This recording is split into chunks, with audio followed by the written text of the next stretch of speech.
Queridos, nós estamos iniciando hoje uma série chamada O Trono na Cruz. Por 3 semanas nós estaremos juntos sobre esse tema, o trono na cruz. E ele tem por pano de fundo a Páscoa. O trono na cruz, ele está alicerçado em fundamentos profundos da nossa fé cristã, do nosso cristianismo. E é tremendo pensar nesse contraste. O trono e a cruz. Parece tão antagônico, mas eles, de forma bela, apesar do seu significado original estar tão disparo um do outro, realmente tão antagônicos, quando nós vemos o seu sentido mais profundo do cristianismo, eles se completam. O trono na cruz. Mas para isso nós vamos fazer uma jornada. E essa jornada então tem 3 semanas. E hoje nós vamos lançar um fundamento aqui. E eu gostaria da atenção de todos vocês. E nas próximas semanas, já fazendo a propaganda, o spoiler da semana que vem, quem estará conosco aqui ministrando vai ser o pastor Wanderson Domingues. Todos conhecem, né? Tem o nosso preletor do aniversário da igreja, já tem estado conosco algumas vezes, vai estar aqui, de São Paulo vai estar aqui conosco. E na última semana, o apóstolo Tiago, amém? Como eu chamo, né? Então, vamos estar nessas 3 semanas, e você abra o seu coração, sabe, muitas vezes nós meditamos nessas coisas, ou verificamos sobre a Páscoa. Muitas vezes lembramos quando batemos a cabeça na loja de departamento, na Havan, no Coque, quando batemos lá tem os ovos de Páscoa, assim, opa, está chegando a Páscoa, porque estão instalados. Não, nós sabemos, nós vamos aqui evoluir, nós vamos abrir o nosso coração no verdadeiro sentido disso. Amém? Vocês estão comigo? Então tá joia. Nós vamos começar, então vamos lá. Tudo tem um início, querido, tudo tem um início. A sua vida teve um início. A sua carreira, para muitos que já começaram a trabalhar, a sua carreira teve um início. Você que é mãe, um momento aí teve um início. Pai. Você já parou para pensar que a sua fé também tem um ponto de partida? Tem um ponto de partida na fé, onde talvez os primeiros passos se iniciaram para que você estivesse, talvez aqui hoje. E a gente poderia falar de qualquer aspecto religioso, de qualquer crença. Tudo tem um ponto de partida. Talvez para que nós possamos focar e nascer no entendimento mais próximo à nossa realidade, eu quero me ater a os nossos relacionamentos, a nossa realidade, por exemplo, do Brasil, né? Então o Brasil é um país que foi catequizado, que foi colonizado por portugueses, certo? Que na sua origem, lá em Portugal, eles tinham na sua essência o catolicismo. E no catolicismo, ensinamentos cristãos estavam embutidos nisso.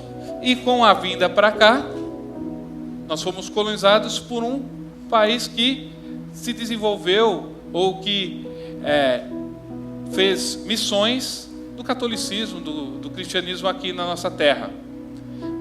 Isso é notório, por exemplo, nós moramos num estado chamado Santa Catarina, vem de origem religiosa, cristã. Estado de São Paulo, os feriados que nós muitas vezes comemoramos são feriados muitas vezes religiosos.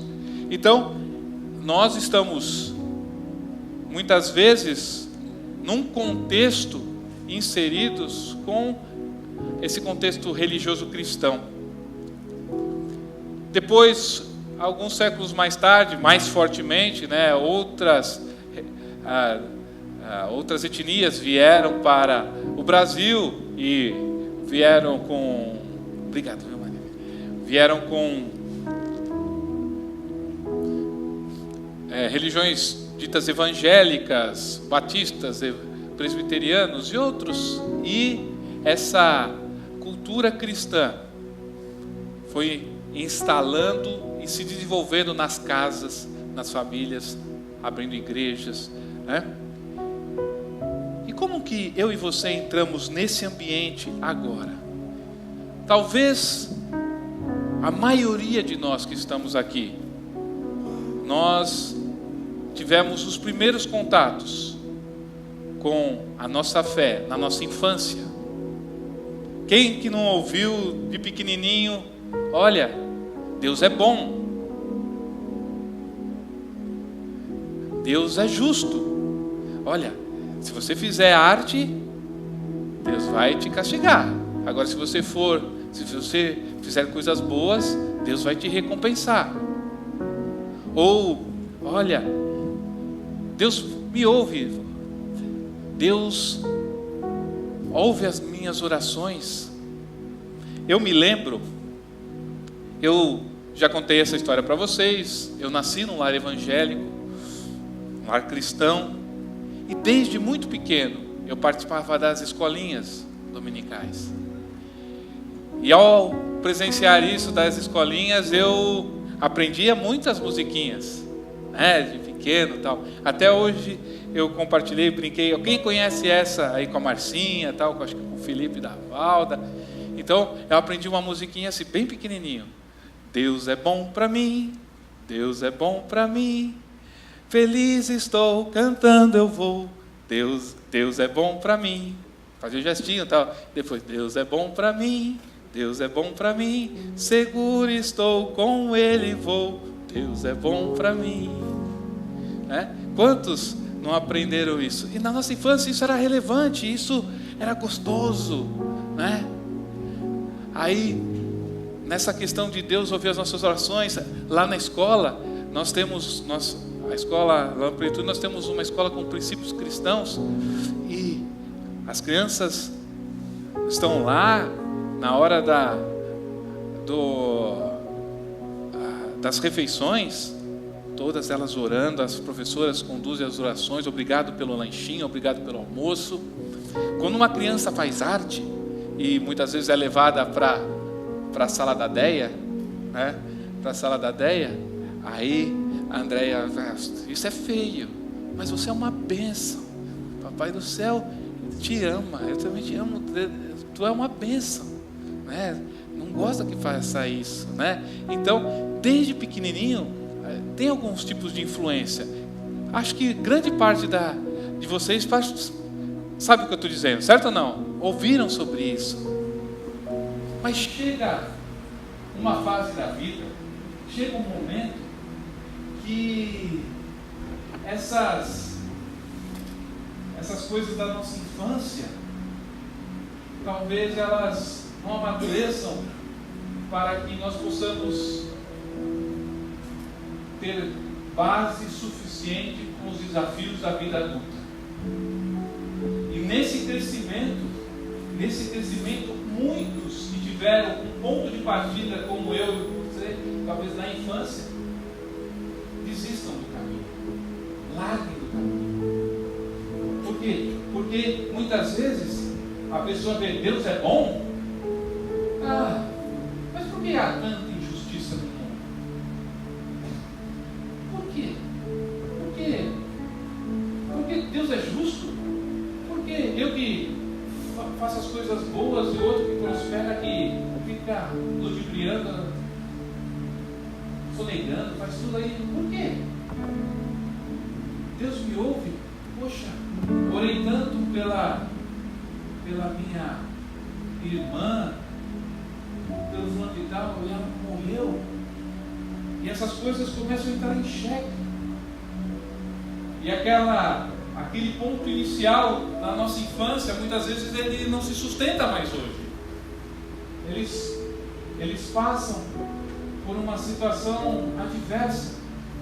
E uma escritora chamada Karen Armstrong, ela diz o seguinte: olha, muitos de nós ficamos presos a um conceito incoerente sobre Deus. Nós aprendemos sobre Deus no mesmo tempo em que aprendemos sobre o Papai Noel. Mas enquanto o nosso entendimento sobre o Papai Noel amadureceu, a nossa teologia continuou de certa forma infantil. Consequentemente, quando nós atingimos a maturidade intelectual, muitos de nós rejeitamos o Deus em quem acreditávamos e negamos até a sua existência. Olha que pesado isso. Muitas vezes, olha, nós na nossa infância aprendemos sobre Deus, e tem do lado aqui uma outra figura chamada Papai Noel. Com o passar dos anos, nós entendemos, olha, essa figura do Papai Noel não existe, tal, mas ela amadurece, a gente entende o que está por trás de tudo isso, mas a figura de Deus, a gente não se aprofundou. E aí na fase adulta, quando isso acontece, as pessoas saem, talvez você, ou alguém que você conheça, alguém muito próximo a você, que tinha tudo para desenvolver, amadurecer na sua experiência de fé com Cristo, largou mão e hoje está alheio, está negando até a existência de Deus. Sabe, queridos, na minha experiência, e muitos desses que cantaram Deus é bom para mim, eu já os vejo tão afastados de Deus, alguns deles, tão afastados de Deus. Tiveram ponto de partida, mas hoje estão tão longe. Muitas vezes é algum contato telefônico, alguém que ainda a gente tem algum relacionamento em São Paulo, ou alguém pelas redes sociais, a gente percebe, olha, como distante ficaram. Teve uma vez que eu encontrei uma dessas amiguinhas, bem de infância mesmo. Encontrei, se eu não me engano, na porta da faculdade. E depois de muito tempo, eu fiz a seguinte pergunta: como você está? Ela, bem, e você? Joia, sabe aquela conversa? E aí eu entrei no ponto: onde você está? Que igreja que você está frequentando? Ela respondeu assim para mim: igreja? Eu evoluí. Ela teve talvez o mesmo caminho inicial que eu tive, de alguns pontos, não a mesma família, mas passamos por entender que Deus é bom, Deus é justo.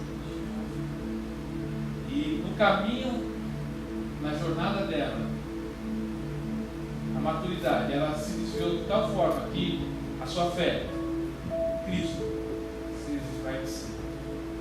E talvez muitos nós convivemos, ou alguns de nós aqui nessa noite está falando: eu preciso de algo que reacenda a minha fé, que faça eu me ligar de novo. Eu estou precisando. A essência, a verdade absoluta do Evangelho, muitas vezes está tão distante, você está tão apagado, você está precisando de um novo ponto de partida aqui. Um novo ponto de partida. Você não está conseguindo se conectar simplesmente com aquilo que te conectava quando você era criança. Deus é bom? Isso já não resolve mais. Não adianta. E talvez nós como igreja, muitas vezes nós ou nós mesmos, diante da nossa situação, queremos lançar algumas situações que não funcionam muitas vezes. Principalmente para aqueles que tiveram experiências pequenas, você chega para a pessoa que está convivendo contigo, ou que está numa situação mais adversa, com o seu relacionamento com Deus tão frio, quase longe, que você chega assim, olha, sabe, a Bíblia diz que você é mais que vencedor. A Bíblia diz. Você está falando da Bíblia? Eu conheço a Bíblia. Eu já vi isso quando mais jovem na minha vida. Eu já vi. Eu quero te dizer, olha, o que essa Bíblia o que a Bíblia diz a respeito do meu divórcio? O que ela diz a respeito da perda da minha mãe, do meu pai, das minhas condições difíceis financeiras? E aí ela começa a lançar a Bíblia como se você começa a direcionar, como se fosse, a Bíblia diz, fosse algo que fosse ter acesso ao coração dela. E olha, querido, nós cremos em tudo que está aqui, 100%. Tudo é essência, nosso fundamento daquilo que nós entendemos hoje da palavra de Deus. Mas a Bíblia não é e não pode ser o ponto inicial da nossa vida. A Bíblia, não me entenda mal, querido, a Bíblia, ela não é, ou não deveria ser, o ponto de partida da nossa fé cristã. Sabe por quê?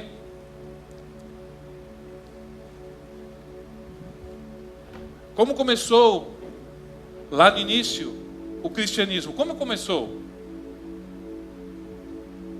Você sabia que durante os 3 primeiros séculos essa palavra não estava disponível? A igreja não estava disponível. Os livros, o Novo Testamento não estava disponível. Eles não se fortaleciam e a igreja ia crescendo, mas não estava disponível. E como que foi? Como que se iniciou isso? Como nós chegamos até aqui? E eu estou falando isso, eles não me entendam mal. Eu não estou lançando nada contra a palavra de Deus. Não. Eu estou dizendo que o nosso primeiro fundamento, o nosso ponto de partida, não é exatamente isso. Tem a ver com isso, mas não é exatamente isso. Depois, é lógico que ela passa. E eu quero, através de uma história, que eu quero ler com vocês.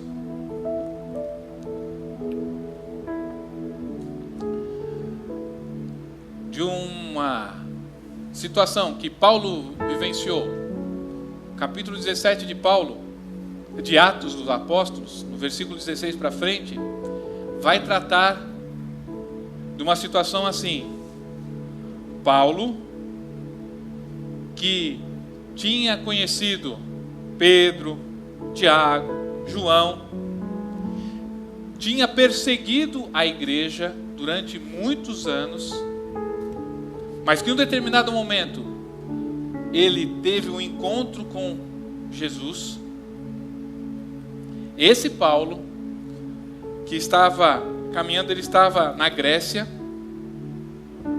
e ele teve uma experiência. Imagine esse cenário. Não temos a palavra de Deus assim escrita.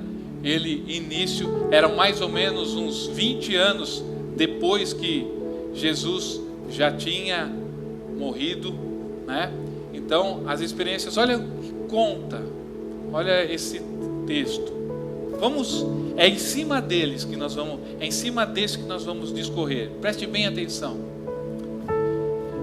Enquanto esperava por eles em Atenas, estava esperando mais 2 discípulos ali, Paulo ficou profundamente indignado ao ver que a cidade estava cheia de ídolos. Então a cidade de Atenas era uma cidade que estava cheia de ídolos. Isso significava o quê? Que eles eram um povo muito religioso, que tinham suas religiões aí abertas, e eles tinham isso de uma forma bem concreta. Por isso, Paulo por isso discutia na sinagoga com judeus e com gregos tementes a Deus. Então Paulo, por isso que, olha, tanta religiosidade aqui, tantos deuses que eles cultuam aqui. E aí Paulo estava discutindo na sinagoga com judeus e com gregos tementes a Deus.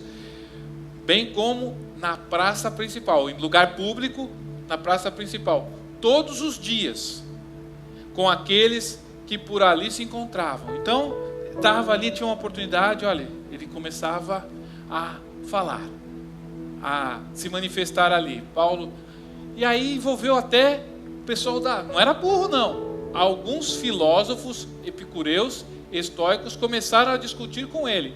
Então, o ambiente não era de simplesmente povão, simplesmente pessoal que inculto, não. Esse tema, isso daí, Paulo estava dialogando, falando com filósofos, pessoas que debatiam ideias da época. Alguns perguntavam: o que está tentando dizer esse tagarela? Outros diziam: parece que ele está anunciando deuses estrangeiros. Então, Paulo, ali dia a dia, ele estava com um discurso. E a gente vai entender qual é esse discurso, mas ele estava lá. É esse discurso. E isso estava chamando a atenção desses filósofos, pois Paulo estava pregando as boas novas a respeito de Jesus e da ressurreição. O tema que Paulo colocava nas sinagogas, nas praças, era Jesus, ressurreição. Jesus, ressurreição. E aí, ele diz: então o levaram a uma reunião no Areópago, onde lhe perguntaram: podemos saber que novo ensino é esse que você está anunciando? Primeiro, essa imagem aqui, para vocês de Atenas, o Areópago era um lugar físico, né, que significa monte nos ares, e o Areópago era uma reunião também de um concílio, onde se tomava decisões de pessoas influentes, importantes. Então, como Paulo estava, segundo alguns tagarelando, segundo outros ensinando, segundo outros falando sobre Jesus e ressurreição, os atenienses estavam lá: vamos chamá-lo, vamos lá para o Areópago e vamos discutir isso. Que novo ensino é esse? Lembre-se, nós estamos dizendo de um local onde várias facetas das religiões estavam lá. Então, lá tinham muitos deuses. E aí os filósofos estavam preocupados e procurando mais um. Que novidade é isso? O que ele está sendo falado? Você está nos apresentando algumas ideias estranhas. Os filósofos estavam falando: olha, o que você está me falando não conhecemos, não entendemos e queremos saber o que elas significam. Você falou em Jesus, ressurreição, o que significa isso? Da onde veio isso? Então Paulo levantou-se na reunião do Areópago e disse: atenienses, vejo que em todos os aspectos vocês são muito religiosos. O que ele estava dizendo? Que Paulo estava vendo: olha, vocês, atenienses, vocês têm muitos deuses aqui, muitos deuses. Deus disso, Deus daquilo, e vai. Pois andando pela cidade, observei cuidadosamente seus objetos de culto e encontrei, olha bem essa expressão, encontrei até mesmo um altar com essa inscrição: ao Deus desconhecido. Imagine um altar, uma pedra, alguma coisa assim, escrita: ao Deus desconhecido. Talvez, olha, com tantos deuses lá, se por uma coisa aparecer algum aqui, já tem o seu lugarzinho, né? Apareceu um Deus novo aqui, você já tem onde sentar aqui, ó. Tem tanto.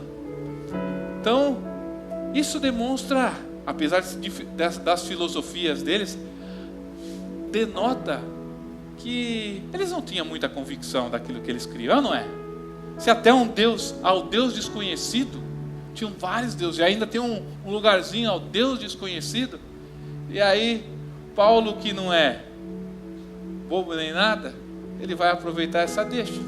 E aí ele diz: ora, o que vocês adoram, apesar de não conhecerem, eu lhes anuncio. E aí eles vão. Olha o anúncio dele, olha a essência que já vai chegando. Paulo vai anunciar, talvez para ocupar aquele trono do Deus desconhecido. Ele diz assim: o Deus que fez o mundo e tudo que nele há é o Senhor do céu e da terra. Ele não habita em santuários feitos por mãos humanas. De um só fez ele todos os povos, para que povoassem toda a terra, tendo determinados tempos anteriormente estabelecidos e os lugares exatos em que deveriam habitar. Deus criou todas as coisas, e de um só fez tudo. E aí Deus fez isso para que os homens o buscassem, e talvez, tateando, pudessem encontrá-lo, embora não estejam longe de cada um de nós. Sabe? Eles estavam vendo, o Deus desconhecido, talvez nessa busca de tanta religiosidade, vocês talvez não estejam tão longe assim. Talvez vocês estejam tateando, buscando. E aí pois nele vivemos, nos movemos e existimos, como disseram alguns dos poetas de vocês. Também somos descendência dele. Perceba, aqui ele não citou nenhuma escritura bíblica, ele não citou nenhum trecho da palavra de Deus. Ele pegou o ambiente que ele estava inserido, ele falou: um poeta de vocês diz assim, também somos descendência dele. Isso é um caminho certo, é por aí, sabe? Ele está dizendo assim, como disseram alguns poetas, nós somos descendência desse Deus. Beleza. Vocês não estão tão errados. Olha, isso daqui está certo. Assim, visto que somos descendência de Deus, não devemos pensar que a divindade é semelhante a uma escultura de ouro, prata ou pedra, feita de arte e imaginação do homem. Vamos lá. Então, Paulo não estava conversando com qualquer um. Paulo estava conversando com os filósofos da região.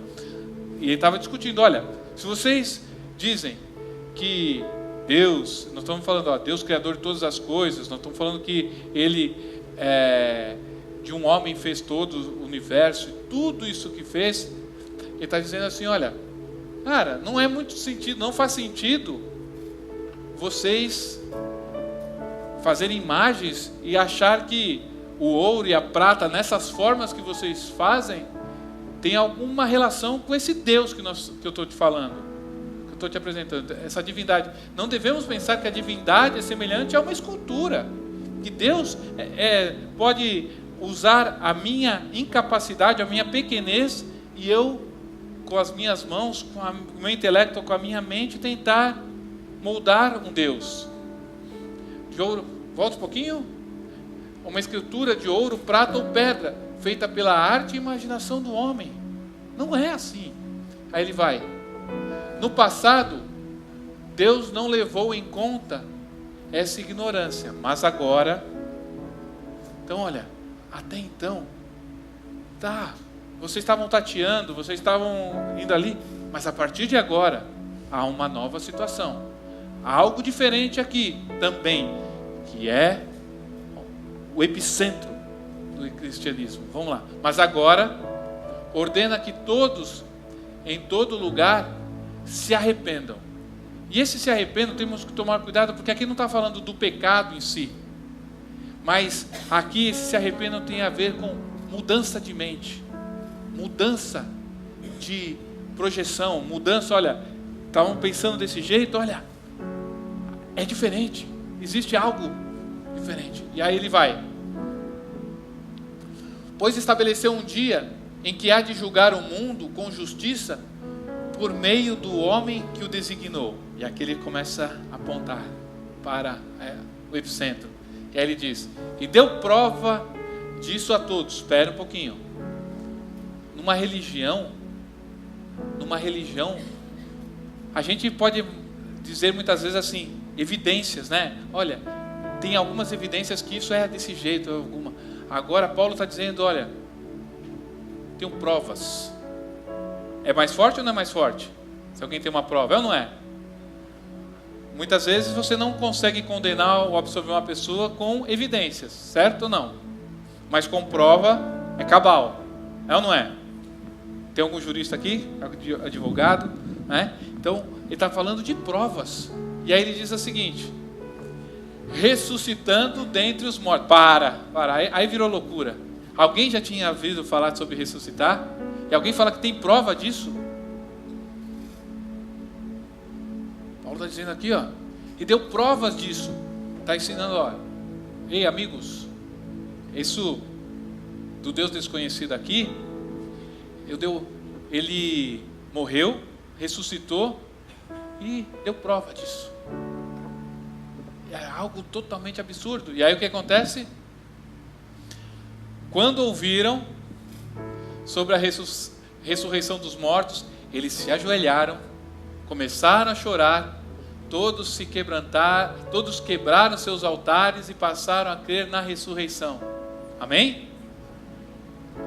Você acha que foi assim? Você acha que os intelectuais fizeram desse jeito? Não, isso daqui está em vermelhinho lá porque foi inventado. Nada disso aconteceu. Você acha que é um romance que é desse jeito fácil assim? Olha, ele falou e as pessoas se ressuscitaram dos mortos, eles se ajoelharam, começaram a chorar. Nada disso. Sabe o que verdadeiramente aconteceu lá? Ouviram sobre a ressurreição deles, alguns zombaram. E depois, e outros disseram, a esse respeito, nós ouviremos outra vez. Cara, eu quero ouvir mais sobre isso.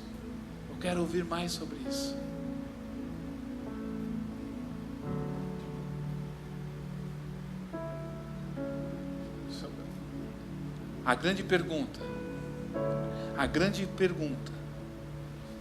o epicentro de tudo isso, que precisa estar fundamentada a nossa fé, é: quem é Jesus? Quem é Jesus? Sabe, a Bíblia não é o início de tudo. A Bíblia não deveria ser nosso ponto de partida. Porque na Bíblia muitas vezes nós vamos ficar discutindo assim, ó. Quantos de nós vamos perder tempo e ficamos discutindo? O mundo foi criado em 7 dias, 7 milhões de dias, 7 anos, 7 milênios.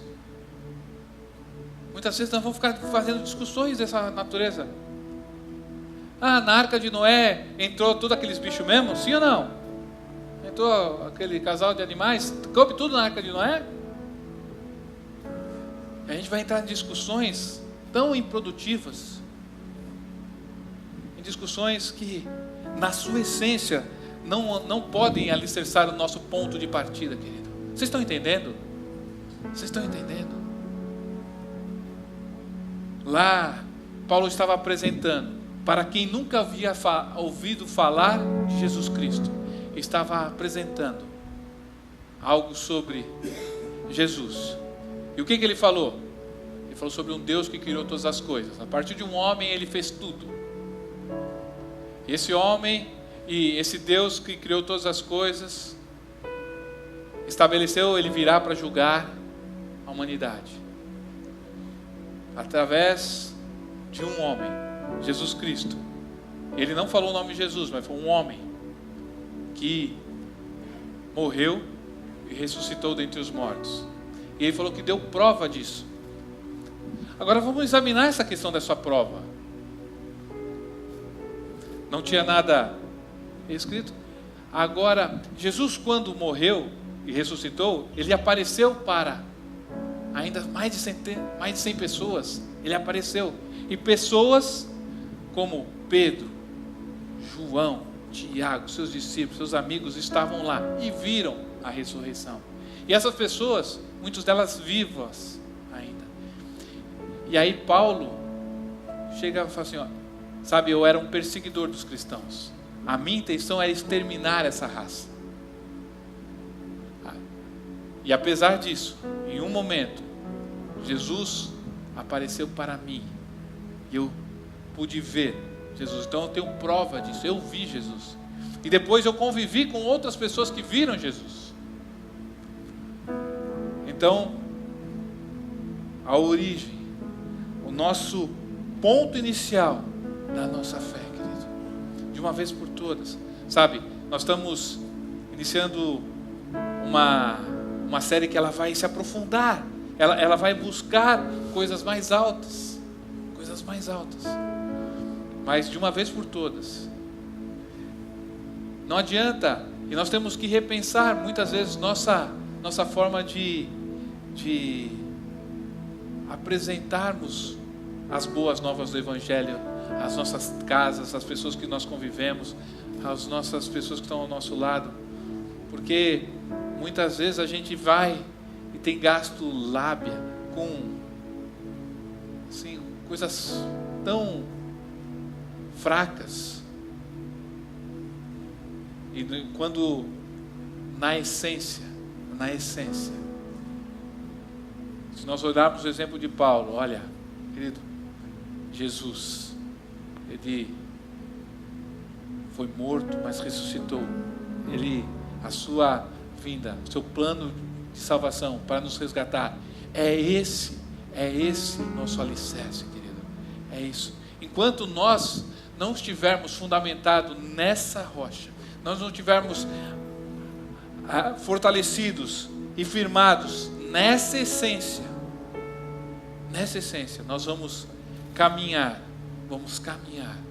com sintomas de cultura cristã, sintomas ou trejeitos de pessoas que foram influenciadas pela cultura cristã.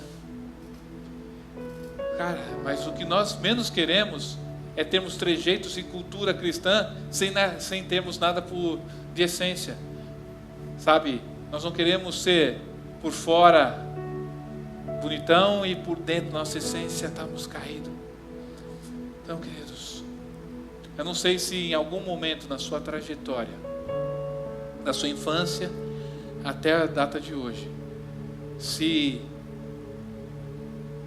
você não amadureceu, ou se aquela relação de, como eu falei, Deus é bom, Deus é justo, e os desafios da sua vida agora, nesse exato momento, eu tenho te colocado em um contraste.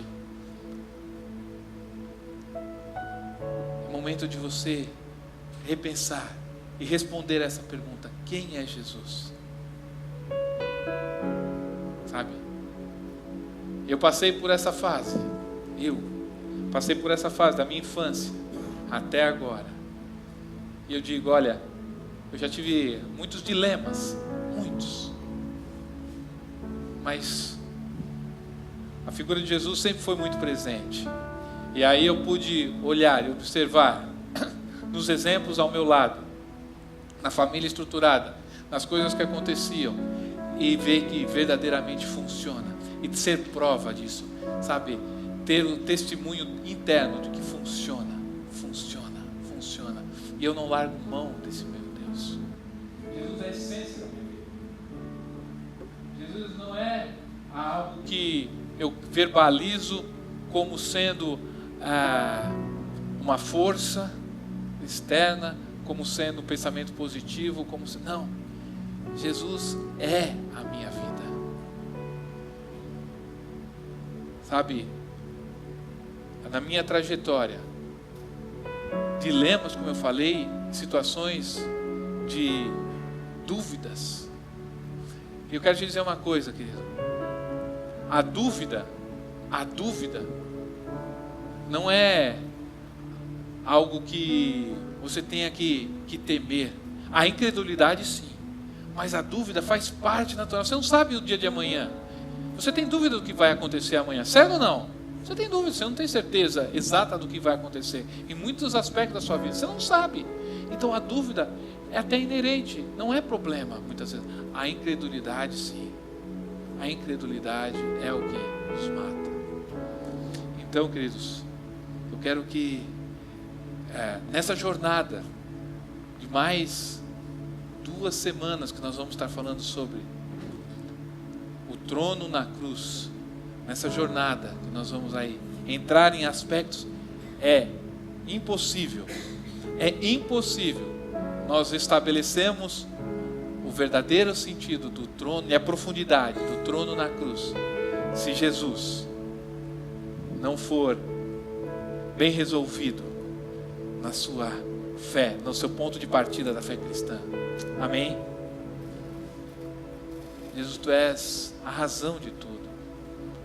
Jesus, eu quero voltar a frisar, queridos, olha, devemos amar essa palavra, amar, buscar sabedoria, conhecimento,